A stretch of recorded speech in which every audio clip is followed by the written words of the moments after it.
السلام علیکم ناظرین، پروگرام اوپینین میں علی قاضی میں بلی کار آیا یاسر احمد ہم کو اسٹوڈیو میں جوائن کرتا سینئر تجزیہ کار علی قاضی صاحب. ویلکم علی صاحب.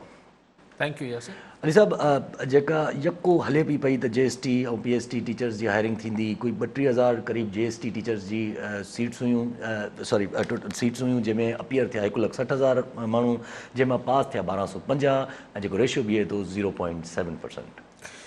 न ॾिसो ॻाल्हि इहा आहे त अगरि 1,60,000 माण्हुनि जूनियर स्कूल टीचर लाइ अप्लाई कयो ऐं IBA शायदि टेस्ट वरितो, उन में जेके चयो वियो हो त 55 मार्कूं अगरि एवरेज आउट थियनि थियूं, शायदि हर सब्जेक्ट में 45% वठिणो हूंदो ऐं पोइ शायदि एवरेज में 55% ते पास थियणो, उन में 1% बि उम्मीदवार कामयाबु न थी सघिया.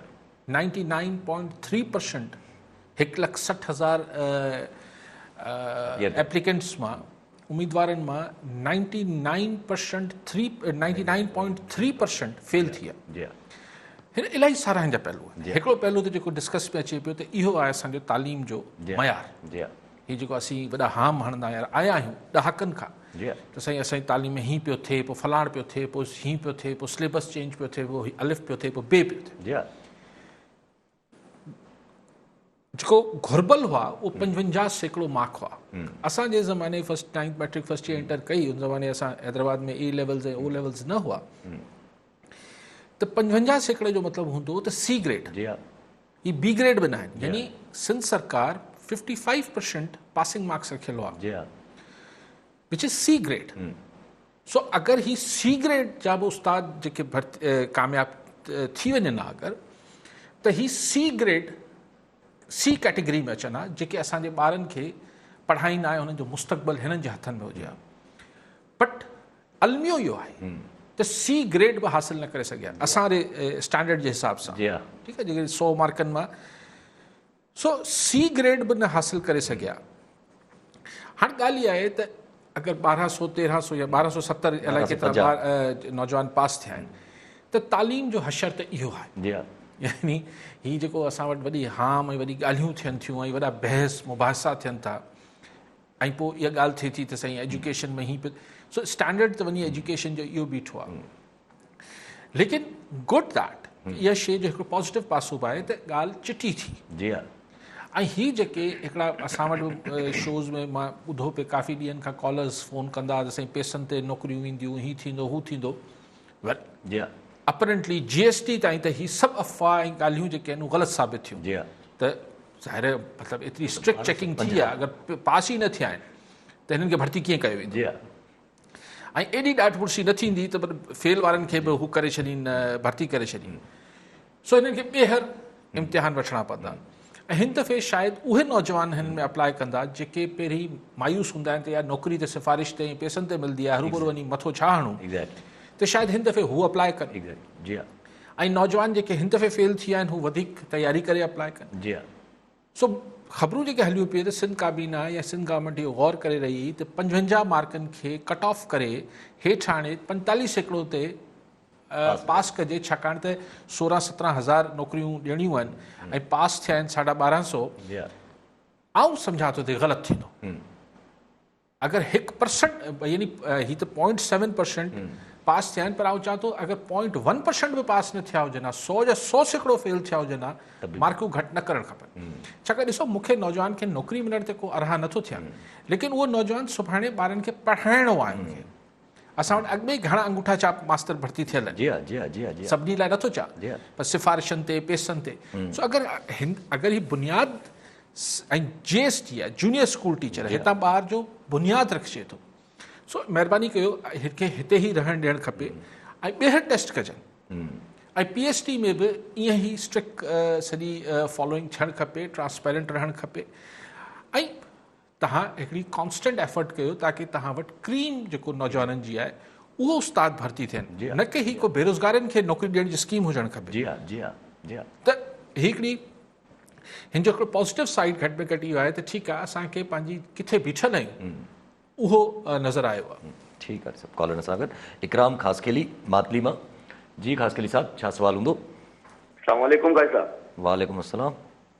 हा काई साहब ॿ सवाल आहिनि. पहिरियों सवाल त पॉलिटिक्स सां मुंहिंजो लाॻापियल आहे त जेका पीपुल्स पार्टी हींअर एक्सटेंशन थिए पई या एक्सटेंशन जो इरादो रखनि था इहे चेयरमैन नेब वारे हवाले सां त उहो उनमें उनजा मदद कंदा या कोन कंदी पीपुल्स पार्टी? हिकिड़ो सवाल। ॿियो नंबर मुंहिंजो सवाल आहे जेको हींअर ई कारी साहिबु ॻाल्हायो पिए जंहिं ते त IBA में जेके माण्हू पास थिया आहिनि या IBA जेका रिज़ल्ट आई आहे उन मुतालिक़ ॾिसो साईं ॻाल्हि इहा आहे त एजुकेशन मंझि असां वटि हू बोर्ड सिस्टम आहे या यूनिवर्सिटी सिस्टम आहे जंहिंमें रट सिस्टम जे हवाले सां उते माण्हुनि खे मार्किंग जे पोयां या रेटिंग सिस्टम जे पोयां लॻा था छॾनि। ॿिए पासे IBA जो जेको हींअर पैटर्न हुननि ॾिनो हो उहो कॉन्सेप्चुअल या पाण ईअं चऊं त मतिलबु कॉन्सेप्चुअल बेस हो या कॉम्पिटेंसी बेस हो। हाणे जॾहिं कॉन्सेप्चुअल बेस ते वञी टेस्ट वठनि था असां ॿारनि खे तयारु करियूं पिया टेस्ट क्रिकेट लाइ ऐं हुननि खे लाहियूं पिया T20 ते त इहो कहिड़े तरीक़े सां मेजरमेंट आहे या इहो या त उन्हनि खे उहा तरबियत ॾिजे हा त पोइ उन खां पोइ उहा टेस्ट वठिजे हा या त उहो पैटर्न जेको कॉलेज या यूनिवर्सिटियुनि में इम्तिहाननि में वठिजे थो या उहो एडॉप्ट कजे हा त इहो त मतिलबु इन में ॿारनि जो या असांजे नौजवाननि जो ॾोह नथो ॾिसण में अचे त थोरो इन ते रोशनी विझिजो, महिरबानी। ठीकु आहे क़ाज़ी साहिबु। क़ाज़ी साहिबु पहिरीं हिन ॿिए वारी ॻाल्हि ते अची वञो चङो उहे डिस्कशन थी अवल त हीउ जेको 1270 या 60 नौजवान पास थिया आहिनि या उम्मीदवार पास थिया आहिनि इहे सिर्फ़ु अञा तहरीरी इम्तिहान में पास थिया आहिनि, अञा हिन जा इंटरव्यूज़ थियणु बाक़ी आहिनि। पर लॻे थो त एतिरो घटि ॿार पास थिया आहिनि हिन सभिनी खे शायदि जॉब्स मिली वञनि। ऐं ॿी ॻाल्हि हिन में आउं इहो करणु चाहियां थो त भला तकड़ कहिड़ी आहे त 17,000 माण्हुनि खे गॾु नौकरियूं ॾियणियूं आहिनि। हिन दफ़े ई पास थिया आहिनि वरी तव्हां महीने ॾेढ खां पोइ कयो। हाणे जेको साईं ॻाल्हि कनि पिया मूं जेको ॿुधो आहे मूं ॾिठो कोन्हे पर जेके पेपर हो उहो शायदि MCQs हो मतिलबु हाणे उहो साईं शायदि चवणु चाहिनि था त इहो पैटर्न न हूंदो आहे असां वटि त ॾिसो साईं अगरि ॿार जो साईं रटे जी ॻाल्हि कनि पिया त रटो लॻाराए छॾींदा आहिनि असांखे स्कूल में कॉन्सेप्ट। हाणे ॻाल्हि इहा आहे त ॾिसो हाणे इहो त पोइ उहो ई त फेलियर आहे न असांजी सॼी एजुकेशन सिस्टम जो। लेकिन हाणे छा अगरि हू फेलियर आहे त असीं ओढ़ा ई भर्ती करे वरी जेका हेठि ॿार आहिनि उन्हनि खे बि ओढ़ो ई ठाहे छॾियूं। एग्ज़ैक्टली। सो आई थिंक कि जंहिं ॿार खे हिनजो सॼो कॉन्सेप्ट सम्झ में आयल हूंदो उहो हुनखे कहिड़े बि फॉर्मेट में इम्तिहान ॾियण लाइ चयो वेंदो त हुनखे उहो पास थी वेंदो। So I think let's stick to it. ही ॾिसो ख़ासि साहिबु मां अरहा न आहियां वरी चवां थो लेकिन इहो आहे त हू हिकिड़ो नौजवान जेको ही उस्ताद भर्ती थींदो इहे तव्हांजा हज़ारे ॿार अॻियां हुनजे सुठे ख़राबु हुजण खे भोॻींदा हर साल। ऐं जेसिताईं पोइ रिटायर थिए त हज़ारे शायदि लखे ॿारनि खे पर हज़ारे ॿारनि खे हिकिड़ो उस्ताद इन्फ्लुएंस कंदो। So I think we should be very choosy ऐं इलाही हिन ते असांखे स्ट्रिक्ट रहणु खपे छाकाणि त ॿारनि जो मुस्तक़बिल जो मामिलो आहे। सो ठीकु आहे वरी महीने खां पोइ वठनि वरी 2 महीननि खां ख़र्च जी भले IBA वारा हिकिड़ा वठंदा हूंदा पंहिंजी सर्विस चार्जिस लेकिन इहो ख़र्चु असांखे नथो मारे। ऐं पोइ ज़रूरी न आहे त अगरि तव्हां वटि 17,000 सीटूं ख़ाली आहिनि त तव्हां हिकिड़े ई धक में हुनखे भरे छॾियूं। सो शॉर्टकट ऐं जुगाड़ न ॻोल्हे सिंध सरकार हिकिड़ो सही फ़ैसिलो आहे इनखे स्टिक कजे त आउं सम्झां थो बहितर थी परसिस्टेंट रहे। रहे। अच्छा जेका साईं ॿी ॻाल्हि कई त पीपल्स पार्टी चेयरमैन नैब जी सही ज़ाहिरी तरह त न कंदी। पीपल्स पार्टी ख़ामोश त आहे न ख़ामोश भले हुजे पर ज़ाहिरी तरह सपोर्ट न कंदी ऐं सपोर्ट जी मुंहिंजे ख़्याल ज़रूरत बि न आहे। अगरि ओपनली सपोर्ट न कंदी इमरान ख़ान खे त बाक़ी कहिड़ो हिन में कानून साज़ी को असेंबली में वोट त खपनि कोन। सो हिन में सिर्फ़ु हिकिड़ी इख़लाक़ी हिमायत खपे उहा पीपल्स पार्टी आई डाउट मूंखे तमामु घणो हैरान थींदुसि अगरि हाणोके चेयरमैन नैब जी एक्सटेंशन लाइ जेको आहे हू पीपल्स पार्टी इमरान ख़ान खे सपोर्ट करे मुंहिंजी हैरत जी इंतिहा न हूंदी। नामुमकिन दुनिया में का शइ न आहे पर मुंहिंजी हैरत जी इंतिहा न हूंदी। जी ठीक है साहब। कॉलर सां गॾु ज़फ़र नकवी हैदराबाद में। जी ज़फ़र साहब क्या सवाल होगा? आवाज़ आ रही है ज़फ़र साहब? हेलो जी बराए मेहरबानी होल्ड कीजिए। ठीक है असांखे उल्टे रखी छॾियो। अच्छा चेयरमैन नेब जी अगरि हिकु ॻाल्हि निकिती, साईं पुछनि पिया था एक्सटेंशन त फ़ारूक नसीर साहिब जेके असां बैरिस्टर आहिनि, लॉ मिनिस्टर साहिब आहिनि, उहे त चवनि था त अञा ताईं को ऑर्डिनेंस तयारु न आहे, ऐं प्राइम मिनिस्टर जी सवाब दी था त प्राइम मिनिस्टर जेको आहे उहो कहिड़ो बि नालो जेको आहे चेयरमैन नेब लाइ मुंतखब करे। इहा अलाए कहिड़ो कानून वज़ीर कानून कहिड़ो कानून कोर्ट पिया कनि। नैब जो ऑर्डिनेंस में त क्लियर आहे त इहो वज़ीर आज़म ऐं लीडर ऑफ अपोज़िशन खे मिली करे करिणो आहे, हिन में को गुंजाइश ई न आहे। कानून तमामु चिटो आहे त लीडर ऑफ हाउस ऐं लीडर ऑफ अपोज़िशन यानी प्राइम मिनिस्टर इमरान ख़ान ऐं शहबाज शरीफ़ खे गॾियल फ़ैसिलो करिणो आहे। पोइ अगरि हू फ़ैसिलो न करे सघिया, हिकिड़े नाले ते इत्फ़ाक़ न थींदो, त पोइ वरी शायदि सुप्रीम कोर्ट में वेंदो या इलेक्शन कमीशन न, पोइ शायदि सुप्रीम कोर्ट में मामिलो वेंदो या पार्लियामेंट में वेंदो, ईअं कुझु आहे पार्लियामेंट में। लेकिन गॾियल सलाह सां थियणो आहे। सो सवाब जी अलाए किथां अची वई आहे। ऐं 4-5 हुननि ते 4-5 नालनि ते सोचे थो, अहिड़ी ॻाल्हि न आहे, हिकु थी सघे थो 4-5 नालनि ते ई सोचे, माना पोइ हिकिड़ो को फाइनल नालो भले 4 ते सोचे, हिकिड़े ते सोचे, 10 ते सोचे, पर हुन सोच में अगरि लीडर ऑफ अपोज़िशन जी सोच शामिल न आहे त हू कानूनी केसो त कोन थियो। ठीक है साहब, कॉलर सां गॾु ज़फ़र नकवी हैदराबाद में। जी ज़फ़र साहब, क्या सवाल होगा? अल्लाह आपको सेहत दे यासिर भाई, आप दोनों। सर मेरी आवाज आ रही है? जी जी आ रही है। सर सूरह आले इमरान में इरशाद बारी ताला है, तुम बेहतरीन उम्मत हो जो सब लोगों की रहनुमाई के लिए जाहिर की गई, तुम भलाई का हुक्म देते और बुराई से मना करते हो और अल्लाह पर ईमान रखते हो, और अगर अहले किताब भी ईमान ले आए तो यकीनन उनके लिए बेहतर होता। उनमें से कुछ ईमान वाले भी हैं और उनमें से अक्सर नाफरमान भी हैं। उम्मत मोहम्मदिया की बाकी उम्मतों के फजीलत ही ये बयान फरमाए कि ये मखलूक को नफा पहुंचाने के लिए वजूद में आई। इसका सबसे बड़ा नफा ये है कि ये मखलूक की रूहानी और अखलाकी इस्लाह करती है। सर मेरा आपके ये इल्तिजा है, आपके नाम के दोनों पार्ट्स अली भी और काजी भी दर्जा रखते हैं बहुत इज्जत और एहतराम का। आज सन में जो वाकया हुआ है, वो जफर शाह ने जो ये लाशें निकाल के कब्रों से हड्डियां फेंकी हैं, सर ये जुल्म है, ज्यादती है। हम कहाँ जा रहे हैं? सिंध की किसी दौर में यूनान ने तारीफ की थी, सिंध की बहादुरी की, सिंध की मेहमान नवाजी की, तो हमारे सिंध में इस तरह के अमाल क्यों हो रहे हैं? जरा काजी साहब जरा इस पे रोशनी डालिए। बहुत शुक्रिया। ठीक है नकी साहब, बात यह है कि हर दौर में, हर माशरे में इंसान के अंदर का जानवर बाहर निकलने के लिए बेताब होता है, लेकिन माशरती तरबियत और कानून का डंडा उस जानवर को सोने पर मजबूर रखता है। ये बात करके मैं कहना चाह रहा हूँ कि ये जो अमल हुआ है सन में, ये एक चाहलत का, एक जुनूनियत का, आप इसको जो लफ्ज़ पार्लिमानी दे सके इसके मनफी, वो आप जी इंतहा पसंदी और ये दिमाग खराबी कि मैं कोई सुपर मखलूक हूँ और दूसरा इंसान जो है, ये वो जहालत है जो आपको ऐसी हरकतें करने के लिए जस्टिफाई करता है इंसान अपने आप को। जी मैं तो फलानी ज़ात का हूँ तो मैं तो उत्तम हो गया, और फलाना जो है, ये बात ये है कि ये इंसान तो सब बराबर है। ये कहाँ से कि भाई वो फलानी बरादरी से, फलानी ज़ात से है इसलिए वो फलाने कब्रिस्तान, अरे मिट्टी में तो अंदर कीड़े मकोड़े सबको ही खा जाने भाई। आप मिट्टी में मिलकर मिट्टी हो जाने हो, और मिट्टी की न ज़ात है, न नस्ल है, न रंग है, कोई मजहब नहीं, कोई मजहब नहीं है, कुछ मिट्टी में मिल गए, आप मिट्टी में मिल गए। तो उधर भी कहना कि मेरी जो ज़ात की मिट्टी है वो ज़रा अलग हिस्से में रहे, और ये क्या कर रहे हो, और लंबी बात हो जाएगी। सो इसको एक इंतहाई खबीस, इंतहाई जो है वो नामाकूल जहालत पर मबनी एक अमल करार दिया, और मुझे हैरत है कि अभी तक पुलिस ने इस पर एक्शन नहीं लिया। जो जलाल महमूद शाह साहब ने जो ख़ुद भी इसके ख़िलाफ़ मज़म्मती बयान जारी किया है, लेकिन जलाल शाह साहब ज़ाहिर है वो सन से लोगों का ख्याल था कि उनको शायद कोई है, तो उन्होंने तो उसको, और वो नहीं, ज़ाहिर है वो उसकी मज़म्मत कर रहे हैं। सवाल ये नहीं है कि ये वाक़या सन में हुआ है या ये वाक़या अलिफ जगह पे हुआ है या बे जगह पे हुआ है। सवाल ये है, सवाल ये भी नहीं है कि जी हम माजी में ऐसे थे और अब ऐसे हो गए। सवाल ये है कि ऐसा क्यों होता है?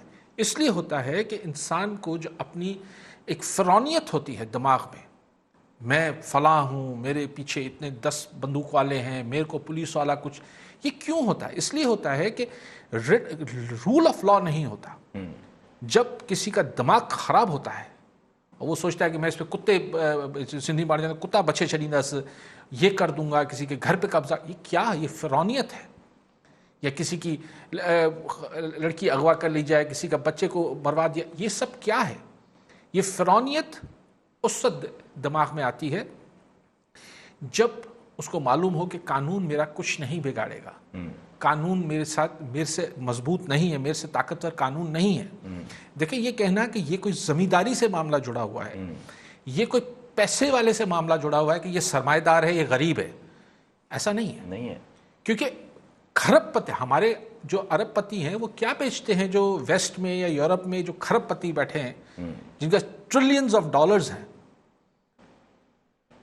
उनके सामने ये हमारे करोड़पति क्या बेचते हैं? लेकिन वो ऐसा सोच भी नहीं सकते कि किसी कुत्ते को भी मार दें। हमारे यहाँ देखिए आप, क्या ये सोच क्या है कि जी हमारा कब्रिस्तान भी हमारा, जमींदारी भी हमारी, घर भी हमारा, मोहल्ला भी हमारा, शहर भी हमारा। भाई सबका सब है यार, क्या करते हैं? क्या मतलब, बहुत गुस्सा आ रहा है नकवी साहब, लेकिन मजबूर हूँ कि टीवी पे इतना ही बोल सकता हूँ। ऐसा वही मतलब हिकिड़ो इहो त आहे, पर पोइ अगरि जे कोई इहो अची चए, माना हिकिड़ो ॿियो बि क्लेम हिन में अचनि था पिया त प्राइवेट लैंड आहे, प्राइवेट लैंड जे अंदरि, पर उहो छा मक़सदु आहे? मतिलबु इन्हनि ॻाल्हियुनि करण जो बि, पर कपिड़नि मां कढी अचणु। ॾिसो, अगरि प्राइवेट लैंड आहे त उते कब्रूं कीअं थिए, कब्रिस्तान कीअं डिक्लेयर थियल आहे उहो? या त पोइ तव्हांजी अच्छा, पोइ या त तव्हां उनजो खातो अची ॾेखारियो, ऐं पोइ हुन मां पर्टिकुलरली हिकिड़ी ज़ात जे माण्हुनि जा तव्हां कीअं था कढायो? ऐं जॾहिं हू दफ़न थी रहिया त हीउ जेको जोधो जेको बि आहे, नवाब जेको हो, इहो सुतो पियो छा ओॾी महिल? दफ़नाए, अमूमन इहो जहिड़ो थींदो आहे त न असांजे भर में न हिनखे पूरो फलाणे हंधि वञो, इहे जहिड़ा थींदा उहे बि जहालत ते मबनी आहिनि। लेकिन हाणे जॾहिं हू वीचारा पूरजी विया, हुनजा हॾा बचा हूंदा, यार छा था ऐं हिननि खे, ऐं हू पाण त अची जोधे त कोन खोटियो हूंदो, हुनजा माण्हू, हुननि खे बि शर्म नथो अचे त हू पंहिंजे भोतारे चवण ते एॾी वॾी घटिया हरकत कनि था। आख़िरत में त हुनखे बि जवाबु, हुननि माण्हुनि खे इहो, हू माण्हू छा आख़िरत में इहो चई जिन छॾाए वेंदा त साईं असांखे भोतार चयो? छा आहे यार? ठीकु आहे, जहालत आहे बसि, ॿियो वरी छा चइजे? हिनखे जहालत ई चइजे, ॿियो कुझु नथो चई सघिजे। ठीकु आहे, ऐं थी सघे थो इहा जहालत जे कई आहे, हुनजी वॾी खां वॾी डिग्री हुजे मास्टर्स जी, तॾहिं आउं चवंदो आहियां सिर्फ़ु तालीम सां कुझु न थींदो आहे, तरबियत ज़रूरी आहे, तमामु ज़रूरी आहे। ऐं शायदि हिकिड़ो दफ़ो नकवी साहब खे इहा ॻाल्हि मूं कई, सिर्फ़ु तालीम सब कुछ नहीं होती है। एग्जैक्टली, जी ठीकु आहे। अच्छा पाजी ख़्यालु हले पई, माना ईअं सियासत जे हिसाब सां, पीपल्स पार्टी जे हिसाब सां हुन जा, त अॼु हिकिड़ी मदद जी न्यूज़ हुई त मैचिस हलनि थियूं पियूं, गवर्नमेंट ऐं अपोज़िशन जे विच में क्रिकेट मैचिस। त अॼु पंजाब में क्रिकेट मैच मतलब ट्रेन में सुभाणे या परीहं रखियलु आहे, जंहिंमें चयो वियो आहे त भई तव्हां फयाज़ हसन चौहान चवनि था अपोज़िशन खे त भई तयारु थी अचिजो, बादाम खाई अचिजो, पर पीएमएलएन मना करे छॾियो, पीपल्स पार्टी तयारु आहे। पीएमएलएन गॾो गॾु चवे थी त पीपल्स पार्टी त हमेशह जेको आहे उहो फ्रेंडली मैच त खेॾंदी रहंदी आहे। चलो मतलब, लेकिन हिते सिंध में भी शायद जी। अच्छा, इन मैचेस के केरु ॾेखारे बि नथो टीवी को, उनजी को कवरेज ख़बर त पए त असांजे एमपी साहिबान खेॾनि कीअं था, मतलब असेंबली जी कारकर्दगी थोड़ी घणी नज़र अचे थी, क्रिकेट में ॾिसूं कहिड़ी कारकर्दगी आहे उहो ॾेखारीनि कोन था। अच्छा, पंजाब में चलो पीपल्स पार्टी त राज़ी थी वई, नवाज़ लीग त चए थी त पीपल्स पार्टी फ्रेंडली मैच खेॾे थी, नवाज़ लीग न खेॾंदी, ठीक थी हो, इस ताईं त ठीक थी हो। पर पीटीआई जेको अपोजिशन खे चोर चोर चोर, नवाज़ लीग के भी चोर, सब चोर चोर चोर, चोरनि सां क्रिकेट खेॾबी आहे छा यार? त ही पीटीआई कहिड़े मुंहं सां खेॾे थी?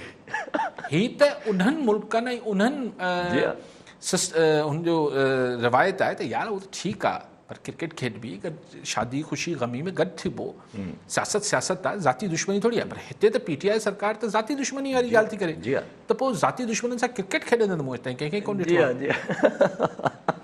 आहे थोरो अनोखो शइ आहे यार. अच्छा अॻिते हलूं त पाण ॻाल्हि पहिरियां बि कई आहे, कमेटी बि ठही वई EVM जे हिसाब सां, इलेक्शन रिफॉर्म जे हिसाब सां, पर अॼु वरी सेनेटर फैसल जावेद चवनि था त अगरि जे कमेटी जो फ़ैसिलो जेका बि ठाही वई आहे हुनजो जेको बि अचे असां पोइ बि कानून साज़ी कंदासीं EVM जे हिसाब सां ऐं आई वोटिंग जे हिसाब सां, ताकी परॾेही माण्हुनि खे जेके असांजे पाकिस्तानी ॿार रहनि था पिया उन्हनि खे वोटिंग राइट्स मिली सघनि. ऐं इलेक्शन कमीशन भली छा बि चए, इलेक्शन कमीशन कानून जे अंडर आहे. इलेक्शन कमीशन अगरि असां कानून ठाहियूं था त हुनखे अमल दरामद कराइणी पवंदी. सही ॾिसो, मां वरी उहो ॻाल्हि वर्जा थी ईंदो. ॻाल्हि इहा आहे त अगरि अपोज़िशन गवर्नमेंट जेको आहे उहो बुलडोज़ कंदी शयुनि खे, वरी कमेटी, पोइ कमेटी ठाही छो त मूंखां राय वठणु चाहियो था ऐं मुंहिंजी राय खां पहिरीं चयो था, यासिर चए थो यार अली काज़ी कुझु बि चए फ़ैसिलो त इहो ई आहे, न पोइ बाउंड्रीज़ ठाहे था छॾियो न तव्हां हिन जे अंदरि राय ॾियो त न पोइ इहो राय त थी न. मिसाल आउं चवां थो, मिसाल अगरि अपोज़िशन चए थी न EVM, जी हा, त तव्हां त उहो राय मञो ई कोन पिया. तव्हां पहिरीं फ़ैसिलो करे वरितो आहे त कमेटी, त पोइ कमेटी छो था खेॾो? ऐं कमेटी में वञण जो सेंस छा आहे? पोइ अपोज़िशन खे बि को सेंस, हिन बयान खां पोइ को सेंस ई न आहे वञण जो. त भई जॾहिं गवर्नमेंट इहो तइ करे वेठी आहे त हिननि जो राय छा बि हुजे उहो न मञंदा त फ़ाइदो कहिड़ो थियो? यासिर ही जेका गवर्नमेंट करे पई, अगरि त ही दानिस्ता आहे त पोइ बि, ऐं अगरि ही नादानिस्तगी में हिननि खां थिए पियो त बि ॿिन्ही सूरतनि में नतीजो हिकिड़ो निकिरे पियो त 2023 जा इलेक्शन थियण खां अॻु ई तमामु घणा तकरारी ऐं मुतनाज़ा थी विया आहिनि. सो कहिड़ी ख़बर, जेका आउं बार बार हिकु अंदेशो ज़ाहिर कयां थो, ख़दशो ज़ाहिर कयां थो, त पोइ थी सघे थो त आउं ऐं तव्हां सुभाणे 2022 में जॾहिं या इलेक्शन खां 6, 7, 8 महीना 10 महीना पहिरीं चऊं त यार ही त इलेक्शन उअं ई धांधली, पहिरीं सभु चवनि पिया धांधली थींदी, त अहिड़ी इलेक्शन जो त फ़ाइदो कोन्हे. सो अचो पाण पहिरीं सफ़ाई कयूं, कानून साज़ी कयूं, पोइ इलेक्शन करायूं. उन में ही छा, इमरान ख़ान साहिबु ॾिसो, हू वन पार्टी रूल जी ख़्वाहिश त ठीकु आहे, चाइना खां मुतासिर थियण बि ठीकु आहे इमरान ख़ान साहिब जो, ऐं इहो चवणु त भई वेस्टर्न डेमोक्रेसी जेका आहे जंहिंजे नतीजे में अॼु प्राइम मिनिस्टर थियल आहे, पार्लिमानी सियासत, ही त इंग्लैंड मां, बर्तानिया मां पाण वरिती आहे. सो उन मां मुतासिर न थियण जी ज़रूरत आहे ऐं असांखे चाइनीज़ मॉडल ॾिसणु खपे. ख़ुदा खे मञो, चाइना जी सूरत-हाल ऐं पंहिंजी सूरत-हाल खे ॾिसो, हिते वन पार्टी रूल नथो हली सघे. ऐं ही जेको आहे, सो ही इलेक्शन वाहिद इलेक्शन पाकिस्तान जा हूंदा जेके थियण खां अॻु ई तकरारी हूंदा. ठीकु आहे सभु कॉलर असां गॾु. मीर ख़ादिम रज़ा टालपुर, पीराकोट मां. जी टालपुर साहब, छा सवाल हूंदो? साईं सलाम अलैकुम. वालेकुम अस्सलाम. साईं अर्ज़ु इहो आहे त अॼु 2 मसइला हुया. हिकिड़ो त मोहतरमा मरियम नवाज़ साहिबा जन हिकिड़ो बयानु ॾिनो आहे राति त भई मां जेका हीअ एक्सटेंशन थी पंहिंजो चीफ ऑफ आर्मी स्टाफ जी, इन गुनाह में मां शामिल न हुयसि. हालांकि इहो पंहिंजो नवाज़ शरीफ़ जो फ़ैसिलो हुयो ऐं हितां पार्टीअ जा चीदा मेंबर जेके सीनियर मेंबर हुया घुराए इंग्लैंड ऐं उन्हनि सां मीटिंग करे उन्हनि खे बाक़ाइदे इंस्ट्रक्शन्स ॾिना विया त बाबा काई लेन देन नाहे करणी, गैर मशरूत जेको आहे सो इन एक्सटेंशन जो जेको आहे वोट ॾियणो आहे, इन जी पंहिंजो हिमायत करणी आहे असेंबली में. त उन जो इहो छा सम्झ में पियो अचे त हिकिड़ो सरबराह पंहिंजो पार्टी जो पंहिंजो चवे थो जेका ॻाल्हि, त उन में मरियम नवाज़ चवे थी त बाबा मुंहिंजो इन गिनाह में शामिल न आहियां. हाणे हिन में वाहिद हिकिड़ो पार्टी जो मेंबर हुयो पंहिंजो जंहिं वोट कोन कयो हो जेको आहे. ऐं उन खां पोइ वरी ॿी ॻाल्हि इहा आई, ॿी ॻाल्हि इहा त साईं जेको हे अफ़गानिस्तान वारो मसइलो आहे, महांगाई ऐं डॉलर जे मसइले में लॻे थो, मां जेको तजुर्बो पाण सम्झ में अचे थो त अॻु में अफ़गानिस्तान में डॉलर तमामु घणो हुयो, उन में 5 खां 10 मिलियन डॉलर तक़रीबन रोज़ाना जी बुनियाद ते पाकिस्तान में ईंदो हुयो. हाणे इहा पोज़ीशन थी वई आहे जो हितां जो डॉलर जेको आहे सो उते जो कमी थी वई आहे, ख़ात्मो थी वियो आहे, त हितां 5 खां 10 मिलियन डॉलर जेको आहे रोज़ाना जी बुनियाद ते अफ़गानिस्तान थो वञे. सो हाणे इहो डॉलर 170 खां चढ़ी वियो आहे, अञा थी सघे थो अञा बि वधीक वञे. इन सां महांगाई ते बि ज़ोर पवंदो. ॿी दुनिया काई बि अफ़गानिस्तान सां ट्रेड कोन थी करे, हितां जूं दालूं, हितां जा चांवर, हितां जो गिहु, हितां जो सॼो सामान बि अफ़गानिस्तान वेंदो. त इहो त असां त माना ईअं सम्झो पाकिस्तान वारा त बिटे अज़ाब में अची वियासीं। मां काज़ी साहिब खां हिननि ॿिन्ही मसइलनि ते थोरो पुछंदुसि त हुननि ते साईं जन जो कहिड़ो रायो आहे। ठीकु आहे, ॿियो बि कॉल। अब्दुल हकीम घुमर सखर मां। जी घुमर साहब, छा सुवाल हूंदो? साईं असांजे अली कारी साहिब खे सलाम आहे। वालेकुम सलाम।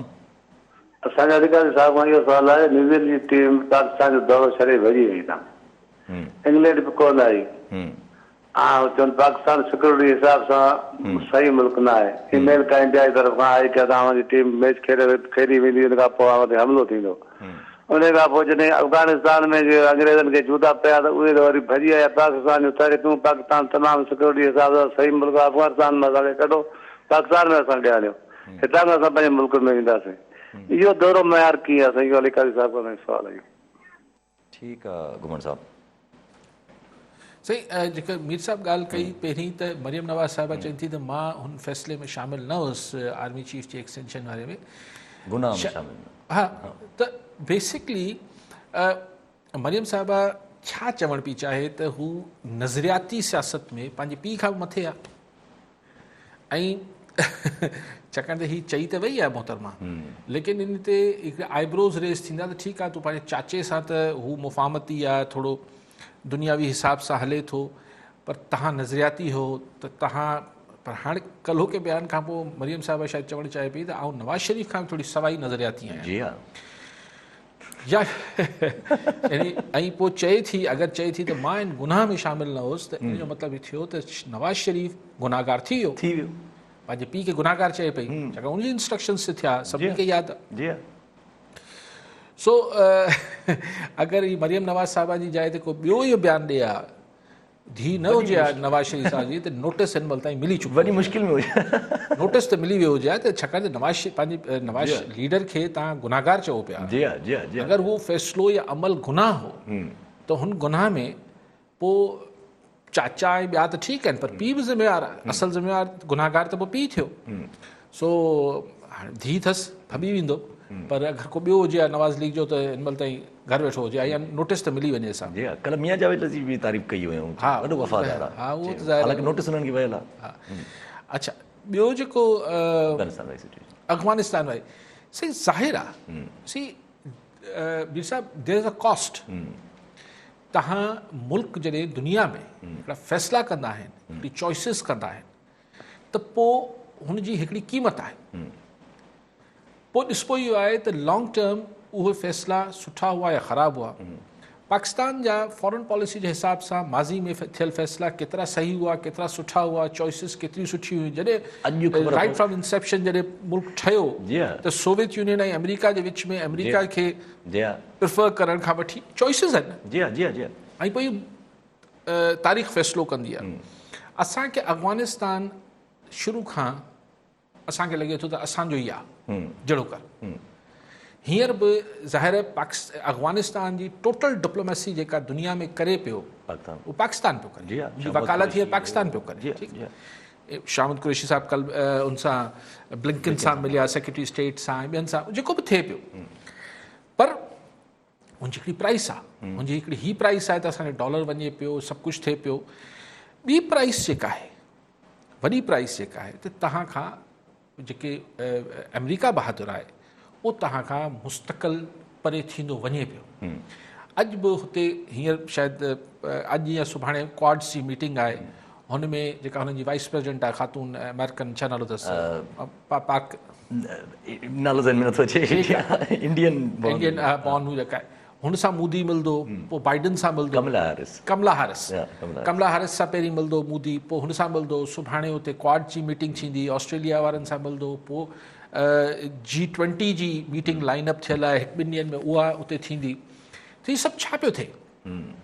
हीअ सभु थिए छा पियो? हीअ सभु इहो थिए पियो त चाइना खे, यानी हिन महिल वर्ल्ड एजेंडा छा आहे?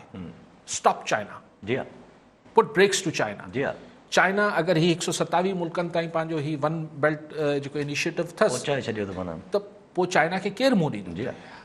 त वेस्ट इहो सम्झे थो त ऑलरेडी असीं लेट थी विया आहियूं चाइना खे रोकण लाइ। हाणे त बिल्कुलु देरि न करे पूरा पंहिंजा रिसोर्सिस जेको तव्हां अफ़गान वॉर ते हणी रहिया हो, जेको तव्हां सीरिया में हणी रहिया हो, मिडल ईस्ट में हा, पंहिंजा सभु पैसा अमेरिका बहादुर या वेस्ट नेटो मुल्क जेके आहिनि बचाइनि, ऐं चाइना, अचो चाइना खे रोकियूं। 1 पॉइंट एजेंडा आहे दुनिया में, स्टॉप चाइना, इहो आहे न 1 पॉइंट एजेंडा आहे हिन महिल वर्ल्ड ऑर्डर में, इहो आहे वेस्ट में वर्ल्ड ऑर्डर आहे हुनमें स्टॉप चाइना। चाइना खे स्टॉप करिणो आहे, चाइना जे 1 बेल्ट इनिशिएटिव खे, 1 रोड खे रोकणो आहे। उनजो जेको मुख्य स्ट्रेटेजिक हुनजो कंपोनेंट आहे उहो सी पैक आहे। जी हा, उन पाकिस्तान आहे, जी हा, पाकिस्तान हुन पासे आहे। सो कहिड़ी ख़बर त ही क्वाड सी मीटिंग खां पोइ बाइडन छा थो चए पाकिस्तान लाइ, अलाह ख़ैर पियो करे, छा पॉलिसी ठाहींदा।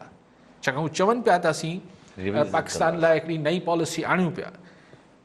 ऑफकोर्स चॉइसिस आहिनि न, तव्हां चओ पिया त सिर्फ़ु डॉलर जी तव्हांखे मीर साहिबु थिए पियो, उहो त आहे परेशानी। ॿिए दोस्त खे न्यूज़ीलैंड जी परेशानी थिए पई, टीम हली वई, ही थियो, पर चॉइसिस असांजियूं आहिनि त असां चाइना सां गॾु बीठल आहियूं, अमेरिका जी चॉइस आहे त इंडिया सां बीठल आहे। जी हा, आहे हाणे कोशिशि असांजी इहा आहे, शामूद कुरैशी साहिबु करे पियो त बाबा ही तव्हां इंडिया सां भले बीठा रहो, असांखे चाइना सां बीहण ॾियो, अचो हिन विच में असीं पंहिंजा के तालुक ठाहियूं, वर्किंग रिलेशन ते। लेकिन इहो ॿुधण में सुठो थो लॻे। मां कल्ह बि इहा गुज़ारिश कई, इहो केतिरो मुमकिन आहे ऐं केतिरो ही थी सघंदो, डूएबल आहे। जी हा, इहो हिकिड़ो आर्ट आहे। जी हा, ऐं इहो डिप्लोमेसी जो आर्ट। एग्जैक्टली।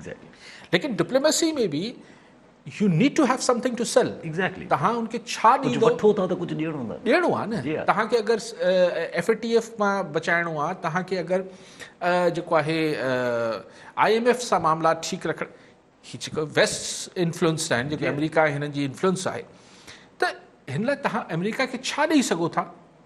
अमेरिका छा पियो घुरे, ठीकु आहे, अॾनि लाइ त तव्हां चओ था त एब्सोल्युटली नॉट। एग्जैक्टली, अवल त इहो छा प्राइम मिनिस्टर जे लेवल ते ईअं छा ओपनली चवणु खपे त तव्हांखे न ॾियणो आहे, न ॾियणो आहे। को डिप्लोमेटिक स्टेटमेंट, कुझु त जवाबु विच वारी ॻाल्हि, उहो ई कर, इहो त उहे ट्रम्प ऐं बाइडन वारो फ़र्क़ु थी वियो न। एग्जैक्टली, त असांखे हिन महिल ट्रम्प वारी सुल्तान वारी थियणी करे, आउं चवां थो न ॾियणु खपनि, असीं छो ॾियूं पंहिंजा आॾा, लेकिन छा उहा ॻाल्हि ज़रूरी आहे त माण्हू ईअं एब्सोल्युटली नॉट करे जिते ताड़ियूं वॼनि थियूं पाकिस्तान में। लेकिन सो हैवन सेड दिस, मां जो गुज़ारिश पियो कयां त चॉइसिस आहिनि माण्हू जा, हिकिड़ी चॉइस खे छा चवंदा आहिनि सिंधी में, हिकिड़ी चॉइस आहे, ऑप्शन आहे, पंहिंजी पोज़ीशनिंग आहे, हुनजा कुझु क़ीमत तव्हांखे अदा करणी आहे, का न का क़ीमत अदा करणी आहे। ठीकु आहे, सभु कॉलर सां गॾु जावेद कलोड़ो कराची मां। जी कलोड़ो साहब, छा सुवाल हूंदो?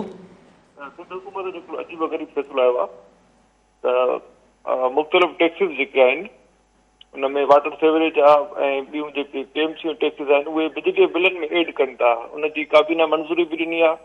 ॾिसो इहो काफ़ी हिकिड़ो जेको आहे पेचीदा ऐं ग़लति फ़ैसिलो आहे, जंहिंजा लॉन्ग रन में तमामु नेगेटिव असर पवंदा। ऐं अॼु हुकूमत सिंध जी आहे, सुभाणे जेकॾहिं ॿिए कंहिंजी हुकूमत अची वई, ॿियो को मेयर अची वियो त छा इनखे कोई ॿियो बर्दाश्त कंदो, पीपल्स पार्टी वग़ैरह। ऐं ॿी ॻाल्हि ॾिसो, इहो कराची में जेको सभई ॾिसो करोड़पति अरबपति नथा रहनि, केतिरो आम माण्हू बर्दाश्त करे सघंदो। हिकिड़ो त पहिरां टैक्सिस जेको आहे हुकूमत फेडरल हुकूमत वधाइनि त जेके बिजलीअ जे बिलनि जी सूरत में असां खां वठंदा, वरी हुन खां सिंध हुकूमत जेको आहे 200, 300, हाणे 500 ताईं चवंदा हर महीने कलेक्ट कंदासीं। तव्हां ॾिसो त PTV जी जेका फीस आहे उहा पहिरां 35 रुपया हूंदी, हाणे उहा 100 रुपए थी वई आहे। आख़िर जेको आहे ॾिसो कराचीअ वारनि जे मथां एतिरो भार छो, ऐं इहो हिकिड़ो ग़लति फ़ैसिलो आहे। लॉन्ग रन में ॾिसो इन जा हमेशह इन जे एहतजाज करणु खपे, इहो हिकिड़ो ग़लति फ़ैसिलो आहे ऐं हुकूमत खे इहो फ़ैसिलो वापसि वठणु खपे, कंहिं बि सूरत में इहो MOU पास न थियणु खपे। ठीकु आहे कलोड़ो साहब, बेसिकली बिल्स जी ॻाल्हि कनि पिया, जेको सिंध हुकूमत फ़ैसिलो कयो आहे के इलेक्ट्रिक जे ज़रिए बिल वठण जो KMC खे एक्चुअली फाइनेंशियली सघारो करण लाइ हू चवनि था त प्राइवेट कंपनी भाई KMC उगाड़ी करे न, इहे टैक्स त आहे न। इहा कहिड़ी मंतक आहे त तव्हां बिजली जे हुनसां हुनखे जोड़े छॾियो, या हाणे चवनि था सॉलिड वेस्ट वारा जेके आहिनि, मथां कचरे सफ़ाई वारा, उन्हनि जा उगाड़ी जेका आहे गैस वारे सुई गैस वारा तव्हांखे उगाड़ी करे ॾियनि, पाण कयो जेतिरी थिए थी। इहा कहिड़ी ॻाल्हि थी? मशीनरी छो आहे? या त पोइ तव्हां सुभाणे मतिलबु इनकम टैक्स बि जेको आहे उहो बिजली जे बिलनि सां आणे छॾियो। जी हा, एतिरो बिजली इस्तेमालु कयो था, हेतिरो तव्हां ज़रूरु कमाईंदा हूंदो, लिहाज़ा तव्हां हेतिरो टैक्स भरे छॾियो। जी हा, कौन सी लॉजिक है भाई? त ॻाल्हि इहा आहे त लेकिन ॻाल्हि इहा आहे त असां वटि टैक्स ॾियण जो रुझान उहे घटि आहे, पर ही सभु शयूं उन महिल सिंध गवर्नमेंट खे सूट नथियूं कनि जंहिं महिल हू कराची में को पंहिंजी बेस ठाहिण बि वञनि पिया पॉलिटिकली, ऐं जंहिं महिल महांगाई जो तूफ़ान आयो हुजे।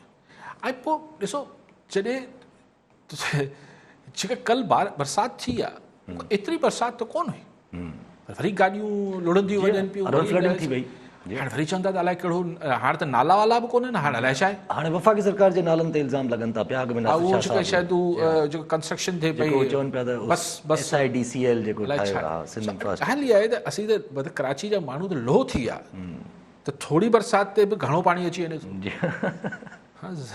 सो हीअ हिकिड़ी अजीब ग़रीब सूरत हाल आहे। ऐं पोइ टैक्सिस जी ॻाल्हि कनि था, तकलीफ़ था सूरत हाल। जी हा, ठीकु आहे सर। ऐं पंहिंजी जेका अॻ में ॻाल्हि निकिती हुन ते हिकिड़ो सुवाल ज़िम्मे आहे त जीअं तव्हां चओ त दानिस्ता करे थी या नादानिस्ता करे थी, जेको इलेक्शन वोटिंग रिफॉर्म्स वारो अगरि ज़बरदस्ती बुलडोज़ करे थी, त ॿिन्ही सूरतनि में हल हिकिड़ो ई थियणु वञे थो। सवाल हिन में चए थो त दानिस्ता या नादानिस्ता, पर जेके रोकण वारा आहिनि अगरि नथा रोकनि त पोइ त का फिशी नज़र अचे थी न ॻाल्हि। सही ॾिसो, ॻाल्हि इहा आहे त we can dig out a conspiracy theory out of it, पाण हिन में खोटे सघूं था, पाण हिन में को साज़िशी थ्योरी ॻोल्हियूं, पर पाण चऊं त यार बसि आउं हिकिड़ी ॻाल्हि चवां पियो, फेस ऑफ इट ते आउं चवां पियो न, फ़िलहालु त आउं जवाबु ॾियां। जी हा, मूंखे केरु चवराए पियो, मूंखे केरु कन में चए पियो, हाणे इहो त बात जी ॻाल्हियूं आहिनि न। फेस ऑफ इट ते गवर्नमेंट हिन खे कॉन्ट्रोवर्शियल करे पई। स्टेट लाइ, पाकिस्तान लाइ उहो ॾाढो वॾो इशू आहे अगरि इलेक्शन कमीशन इलेक्शन ई पूरा हिकिड़ा उहो था थियनि। उहो त थींदा रहिया आहिनि, पर अगरि इहो त हमेशह पॉलिटिशियंस ते चार्ज लॻो आहे न, सियासतदाननि ते हमेशह इहो इल्ज़ाम लॻो आहे त बाबा तव्हां में अफ़ाली सही न आहिनि, एग्ज़ैक्टली तव्हां हीअं आहियो, तव्हां हीअं आहियो, पोइ मजबूरनि असांखे अचिणो पए थो। लेकिन हिन महिल न ख़िते जी सूरत हाल इहा आहे, ऐं जेका तेज़ी सां बदिलंदी, ऐं तव्हांखे यासर इहा ॻाल्हि अर्ज़ु कयां, ऐं हिन लाइ को वॾी को हुन लाइ दानिशमंद या दानिशवरी जी ज़रूरत न आहे, या वॾी का रॉकेट साइंस आहे, न पियो चवां। आई थिंक एवरीबडी, जेको बि माण्हू को अख़बारूं पढ़े थो या TV ॾिसे थो, सभिनी खे अंदाज़ो आहे त जीअं ख़िते में तेज़ी सां सूरत हाल तब्दील थी रही आहे विज़वी अफ़गानिस्तान, ऐं जेको असां ते चाइनीज़ इन्फ्लुएंस आहे, मतिलबु ही हिकिड़ी हिन जा असरात ही तेज़ी सां ख़िते में असरात हिन जा चेंज थींदा। ऐं तव्हांखे 24 कलाक 48 कलाक में ही जेको क्वाड जी मीटिंग थींदी ऐं जेको G20 जी थींदी, ज़ाहिरी तरह फोकस हूंदो चाइना, जी हा, स्टॉप चाइना, जी हा, ठीकु आहे, पाकिस्तान में, लेकिन पाकिस्तान हुन सां नथी थियल आहे। ऐं बसि ख़ुदा ख़ैर करे। ऐं असांखे ॾिसूं त इमरान ख़ान साहिबु हिन दफ़े यूनाइटेड नेशंस खे कहिड़ी अॼु ॻाल्हाईंदा, हू बि ॻाल्हाईंदा, अलाह ख़ैर पियो करे। हाणे त डप थो लॻे त जॾहिं साईं ॻाल्हाइनि था ऐं जॾहिं बिना लिखियल तकरीर ॻाल्हाइनि था, जेको वणे ॻाल्हाइनि। जी हा, हुनजी बि कहिड़ी दिलचस्प ॻाल्हि हिकिड़ी कई आख़िर में बि, जेको हाणे हा जेको खिल बोग थी वई। सो त कनि था ईअं त अहिड़ियूं ॻाल्हियूं कंदा रहंदा आहिनि ख़ान साहिबु, हणंदा रहंदा आहिनि अहिड़ी क़िस्म जूं डिफरेंट ॻाल्हियूं। अच्छा, अगरि जेका साईं बि सवाल कई घुमन साहब इंग्लैंड ऐं न्यूज़ीलैंड जे हवाले सां, त इंग्लैंड त फुली गवर्नमेंट पाण खे त आजो थी करे छॾे, बोरिस जॉनसन पाण चवनि था त भई मूंखे बि न आहे ख़बर त इहो मैच जेका कैंसिल थी आहे। न्यूज़ीलैंड ते इल्ज़ाम हणी छॾियो 5 ओवर्स ते, इंग्लैंड खे कयो आहे, हू डिड इट। इहो त इंग्लैंड जो हिकिड़ो पूरो हिकिड़ो Boris Johnson British prime minister जेको आहे, उहो त क्रिकेट बोर्ड आहिनि, जी हा, उन्हनि जो डिसीजन आहे। हाणे हुते छा क्रिकेट बोर्ड एतिरो ख़ुदि मुख़्तार आहे जो सिक्योरिटी इशूज़, ॾिसो क्रिकेट बोर्ड ॿिया फ़ैसिला पंहिंजे उन सां करे सघे थो त भई पाकिस्तान टीम सां न खेॾणो आहे, हीअ सभु शयूं त ठीकु आहे, हीअ त बोर्ड जी जुरिसडिक्शन आहे, बोर्ड जो मैंडेट आहे। त पाकिस्तान बि डिसाइड करे सघे थो त मिसाल असीं पाकिस्तान क्रिकेट बोर्ड त असां इंडिया सां न खेॾंदासीं, या कंहिंसां न खेॾंदासीं, या खेॾंदासीं, या हेतिरा पैसा असांखे ICC में मिलणु खपनि, जेको बि मामलात थींदा आहिनि। लेकिन सिक्योरिटी जेको आहे उहो ब्रिटिश क्रिकेट बोर्ड कीअं पियो तय करे। जी हा, ऐं बोरिस जॉनसन साहिबु चए थो त असीं मञी वठूं त उन बोर्ड कयो हूंदो। जी हा, प्राइम मिनिस्टर खे न आहे ख़बर, ठीकु आहे, पाकिस्तान वारो हाल आहे, संती वञनि न पाण में।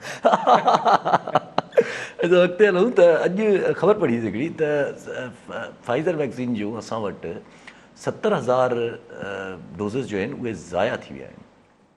सिंध गवर्नमेंट जेको आहे उहो ज़ाया थियण जो ख़दशो आहे अगरि अञा बि इस्तेमालु न कया विया त, ऐं अलाए ज़ाया थी चुका हुजनि कहिड़ी ख़बर आहे। जी हा, जी हा, ज़ाहिर अमरीकी प्रोडक्ट हो, असां वटि साइनोवैक इहे आया पे, हिन असां वारनि शायदि कामोरनि सोचियो त बाबा हीउ जेको आहे अमरीकी प्रोडक्ट आहे, महांगी शइ आहे, थोरो संभाले रखिजे त जिन्हनि खे पंहिंजनि खे लॻाइजे, पर हाणे एतिरा घणा डोज़िस आहिनि। सो हाणे चवनि था त DHOs खे चवनि था त इस्तेमालु कयो लॻाए। एतिरी यानी क्रिटिकल सूरत हाल आहे, पेंडेमिक आहे हिकिड़ी, ही कोरोना कोविड जे करे माण्हू मरनि पिया, बीमारी पकड़िजे पई, उन महिल तव्हां कुझु शयूं पंहिंजनि लाइ संभाले रखो पिया त ही वरी बाद में इस्तेमालु कंदासीं, कहिड़ी ॿारणी आहे। छो त ही हिकिड़ी टिपिकल हू जेको मतिलबु हिकिड़ी बाबू मेंटालिटी आहे, उहा आहे, रुझान आहे जेको असां वटि हलंदो आहे पिया। ठीकु आहे, अली साहब, वरी महिरबानी अली साहब। नाज़रीन, अॼु जे प्रोग्राम जो वक़्तु पूरो थियो, वरी मिलंदा ईंदड़ प्रोग्राम में। दुआनि में।